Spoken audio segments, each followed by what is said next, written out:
time. We haven't had a ride yet today. No, it's a little too early for beer. Yeah, it's nice out though.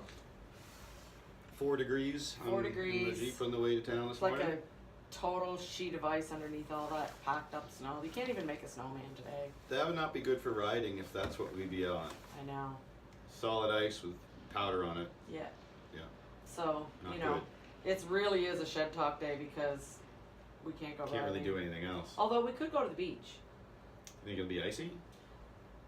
I think it's worth a try. North Shore?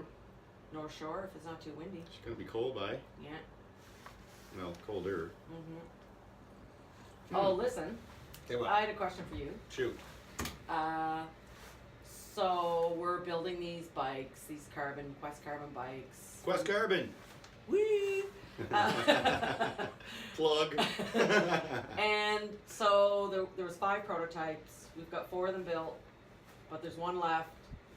And we talked a little bit about it, but I wouldn't mind kind of getting a true explanation.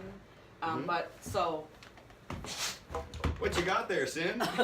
Okay, here's the frame.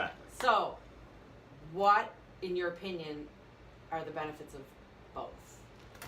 The press fit was designed to bring the bearings out to the very outside of the frame and have them a larger diameter, so you've got lots of stability in the bottom bracket. Okay. The problem with press fit is that because they're pressed in, they can tend to work themselves a little bit loose with a little use and creak. Oh, interesting, yeah. So that old bottom bracket creak that used to be really common in mountain bikes, a decade ago, came back with this. Right. And so I think pretty much everybody, and myself included, prefers to go with a threaded bottom bracket. Okay. And that has bearings outboard of the frame. So they Right. actually sit in a cup that just sits on the outside of the frame. Cool. So this one we'll have to press in the cups, and then we'll actually put the axle in through the middle of it. This is called a BB30. Right. And that's just bottom bracket, and 30 is a measurement. Is it the internal diameter or the? Yeah, but the actual internal diameter is 42. So why is it a 30? Beats the hell out of me. Oh, maybe different measure, the different I don't. type. Yeah. I'm sure I could Google it and find out, but We're I've gonna never find it. researched it. So okay, inside that bottom bracket we have some channels.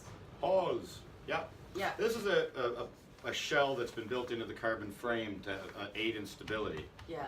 But the holes are there just so the frame can breathe and it makes it lighter. Ah, okay. Yeah. I wasn't sure if there's any other reason for that. Yep, it allows any moisture to escape and dry up, and Okay. it makes the whole shell lighter in the frame. It's a carbon bike. Okay, I don't want to take up all the time talking about There you bottom go. brackets. Oh my God, we have a guest. Our Hello. first guest. Hey, Chris. What's up, How's it Coach? going? Hey, come on in. Just a sec. I'll get you a chair. Put him down. Put him down. Nice. People are always trying Put 'em out. to put me down. There you go. This is our buddy Chris Leclerc, the CEO of Quest Carbon. Quest Quest Carbon. Excellent. And he dropped over today because I think we're supposed to do some work on website. We're doing some work on the website. All right, cool. So that the masses out there in internet land can buy bikes. There you Nice. go. Yeah, so we were just talking about bottom brackets, but talking about press fit Yes. versus threaded. Excellent. And Jeff gave his scoop Tutorial, on that. Yeah, it was very good. Overly elaborate and It makes technical sense talk. to me. I don't like creaky bottom brackets, Me so neither. let's. I hate them. Threaded is the way to go, by the sounds of it. Well, threaded's the standard, isn't it? Like that's what people do. So while we showed you that one frame, that's the only one that's press fit. All the rest are threaded, and I think that's what we're going to stick with is the threaded Yeah. Yeah, system for those that bikes. would make sense. Yep.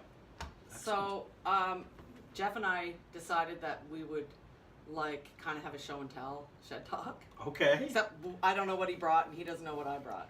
So you're first. Do you want to do one? Yeah. All right. All right. You're good to sit here?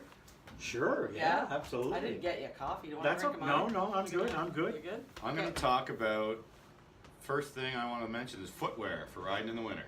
Okay. So it's winter, obviously it's cold out, you need warm feet, while you're riding, you need hands and head and feet to be warm, that's where you lose most of your heat. And you need good boots. So if you're on a bicycle with your clipless pedals in the winter time, Show me.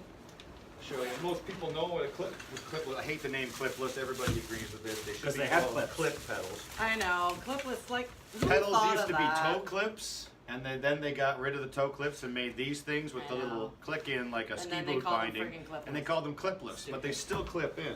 Let's reinvent that. So you Oh, can it's buy something winter else. boots like this Lake. This is Click below. yeah, yeah. We better put a link in the description. No, we're just then. joking. MXZ 303. Yeah, This we're is not a selling that. Gore-Tex, Primaloft insulated winter boot. Yeah. And I put in a $2 insole from Mark's Work Warehouse. Oh, that's a hack. That little, actually, no, that's the Lake one. But yeah, the tinfoil one. Oh yeah. Because when you ride these in the winter, the little metal cleat goes right through to the inside of your boot, and the pedal transfers the cold right through to your foot. I've noticed that. So you can beat it by putting a little extra insulation in. Proper winter boots like Lake or 45 North, they make a really nice those are product. sweet. They're really warm, Sweet boots. but they're like But upwards they're like of 500 bucks a $400. pair. Yeah. 500? Great. 500, Crap. some of them are more, but Nah, you gotta get I'd them on rather- sale. So I stopped riding clipped in for a couple reasons. One, with like a normal plastic flat pedal, there's no cold transfer. It doesn't have any metal. Your shoes don't have any metal in them. There's no cleat. You're just a rubber boot. So you can wear a nice hiking boot, something that's really warm and tough, and ride on a pedal like this. You might slip around a little bit. You might have better grip with a metal one. These ones have pretty good. They're pretty decent. What do you call these? They're just teeth. Pedal Good teeth. yeah. Pedals with teeth. Teeth. I like it.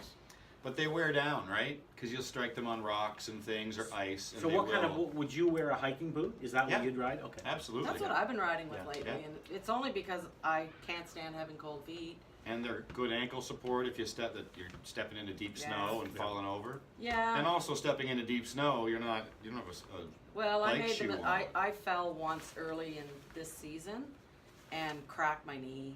That's no fun getting hurt. It hurts like hell. Can I riff off your keeping your feet warm thing? absolutely. Cool.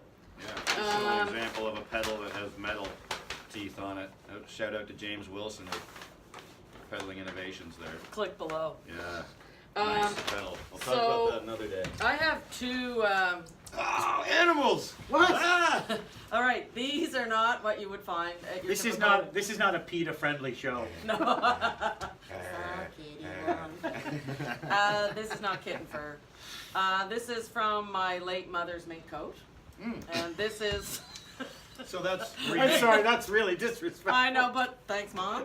And this is just what you call a leg muff, which is more of a Parisian accessory, but I've been using it for fat biking because it helps to keep my shins and my ankles warm.